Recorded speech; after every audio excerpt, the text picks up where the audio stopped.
You know how many grown men like to be told what to do? Not how to do it, what to do. And I like it. Like today we're gonna do this, and this. Get the I'm not gonna tell you how to do that. I'm just telling you what to do. And there's so much lack of a tailboard anymore. Mm-hmm. And it can a tailboard can be 2 minutes and it can be 20 minutes, right? But depending on the job, like can somebody talk and lay out a direction here, which is generally me or the general foreman now, let's talk. Like there's so much just bullshit mornings anymore. It's like, hey, what'd you do last night? And blah, blah, blah, blah, blah. All right, let's just go see what we can do. Why do they have a huddle before every football play in the NFL? Exactly. Get on the same page. Yep. That's right. And it's so easy. Yep. Yeah. And it doesn't have to be, like you said, it doesn't have to be a big, complicated, big drawn out process. I think that like you need to be more clear and concise in what you're presenting in a tailboard anyway. Like there's a bunch of content that you could leave right out of the tailboard. Like a lot of that, a lot of those companies are using like just that very generic ticky box style, like, did you do up your laces this morning? Check. Yep. That was like, yeah, that stuff right there. But when you get down to the meat and potatoes, that's where the actual like real content comes in, like what we're doing. And you're right. A lot of linemen like to just be told what to do. Not necessarily, like you said, the details and micromanaging of how they're going to do that, but hey, we're going to change this pole, or we're going to go change that arm, or change this glass, or dead end this conductor. Just get on the same page. Yeah. The micro details of it can kind of be left, for each individual's creativity and how they do something. But you're 100% right. Lots of guys just like to be told what to do. That's why guys like to be linemen so much, I think. Just put me in a bucket, send me to work, I love it. You might go another 5 show-ups. So you might go another couple of years before you ever like really click with another group of dudes like that. And it is something special when it happens. There's nothing like it. It's when everyone on the, for the most part, everyone's jiving. You got a couple characters in there that are funny as hell, and they just like keep it going. They're good to be around, like, I don't know. There's nothing like it. It's a great, great vibe. And it makes being on the road, so much easier too when you're just with that kind of group of guys, and when you're away from home and you got a wife and kids at the house, sometimes if nights get hard, and having those dudes around helps out. Yeah. Helps out a lot. That stick work in this part of the country is a dying art. Like you're and like you get a new kid out of line school, he couldn't even name half the sticks, It's so wild. It's so wild. I know, and then you go to some of these eastern or western states like Washington stuff where they stick, and then even Colorado does some sticking, and you'll see some dudes that are better off with a stick in their hand than you are with your hands. That's like that's from British Columbia. It's basically the same as Washington, right? Like sticking. We do everything we do sticking. We don't even bring gloves out. We never even really used gloves. So it was like the opposite for me. When I first got introduced to gloves, I was like, what the hell do I do with these? But I could do anything with a stick, whatever length you wanted to give me, 20-foot freaking stick. I could do whatever you needed to do with it. It's crazy. It's crazy to think that that's a dying art. Give me some advice that you'd give to that 18-year-old self that you talked about.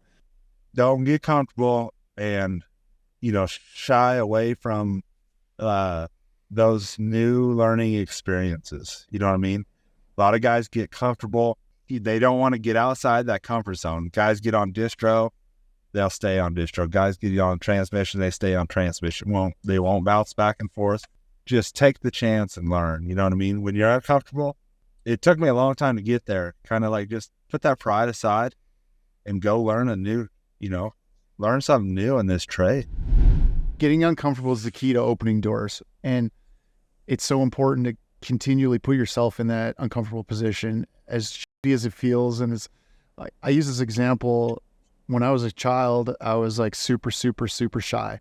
I couldn't hold a conversation with anybody, especially around adults. I was a super shy kid. Public speaking and talking on a podcast, this is just definitely something I'd never, ever would have done. When I decided to do this, it was a huge leap. Like, what? I'm going to like reach out to people in the world that I don't know and ask them, say, interview them, and just like super stretch, putting myself on. The more you do it, the more you start putting yourself in that uncomfortable position, you find out pretty quick it's not that bad. And like you said, it opens doors like crazy.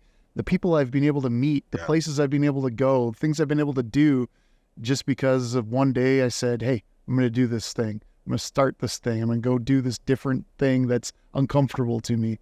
Super important, man. It's great advice. Human beings typically try to create efficiencies in everything they do. And linemen are just like a very, very good example of that. Our day, every day, is trying to create efficiencies in the work that we're doing to be better, safer, faster, more productive, like all of that, where you don't see a lot of that in a lot of other jobs. Yes, they do, but you don't notice it, I guess, when you're, creating spreadsheets on a computer or something. Like, you don't get the same sort of feedback as, real life scenario where it's a life and death kind of situation as you do in line work. So I just thought that was a super interesting point, and like, you're onto something by thinking about that sort of stuff. So many people hide that their heat illness and their dehydration and stuff from the crew, Yep. And guys, it's like, why not just say, hey, man, I'm feeling shitty. All right, you need to cool off, Definitely. And there's so much pride in this trade, which the pride's awesome. Like, I love it, but at the same time, it's our worst enemy. Yeah, totally. There's some things you just got to stop being proudful about. And those are the kind of things that you need to like recognize and like you said, say something. And I just want to say, like, anybody listening that maybe doesn't have a heat illness program out there and wants some training on it, Working Athlete, reach out to Dylan from Working Athlete. You can reach out to their Instagram. I've put their emails, and reach out to me, and I'll get you hooked up with them, because they give hands down some of the best heat illness training in the industry, and they'll come out and give it to you just because they want to make a difference in this, because it's like, it's a real thing. It's brutal, as you can see. Yeah. If I could change one thing about the industry, it would be one thing I'd change about this industry is that it's, I don't really know how to say it, but that persona that it's just all good and stuff, and you can make a bunch of money. We get a lot of kids out there. The first thing you ask them is, why are you out here? Well, they said I can make a ton of money. I always ask them, well, did you know you could get killed? Did you know that? The electricity don't care who you are. Yeah. It don't care if you're white, black, or anything. It'll kill you. Did they tell you that? That's one thing I would change, is that persona, that it's all guns blazing and glory, because it's dangerous. What we do is dangerous, and you got to take that into account. But at the same time, there's a lot of good reasons to be a lineman. Best piece of advice you've ever received as a lineman? Shit, there's probably a lot of them, but one of the simplest pieces of advice I've ever been taught was, don't tie the same knot in the same piece of rope twice. Meaning, always leave yourself a way to get out of it. So you put a bowline in one end, put a burn knot in the other end. That's so good. That is simple, so good. When somebody asked me this question for the first time too, I just had a super simple one. It was the first thing that popped into my head was, keep your fingers inside the bucket. I was like, oh, man, I see one guy lose his finger because of that. Just real simple, stupid. The bucket operator swung the bucket and his finger was on the outside and it didn't exist anymore. All right, if you're liking this content lately, Please make sure you like, subscribe, follow, do all those things. It really helps the algorithm, helps get this pushed out to more people, and I appreciate it. Peace.